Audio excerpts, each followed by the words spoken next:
Unable to send messages on Facebook Messenger for Android? This usually happens due to network issues or app glitches. Here's how to fix it quickly. Step 1. Check your internet connection. Weak or unstable internet can block messages. Switch between Wi-Fi and mobile data. Restart your router if needed.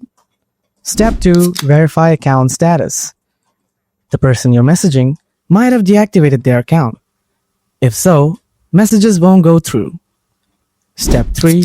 Update Messenger app. Open Google Play Store. Search for Messenger. Tap Update if available. Step 4. Free up device storage. Low storage can cause app problems. Delete unused files or apps to free space. Try sending the message again. And that's it.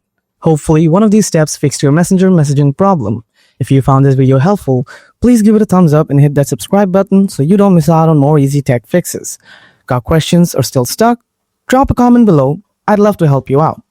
Thanks so much for watching, and I'll catch you in the next video.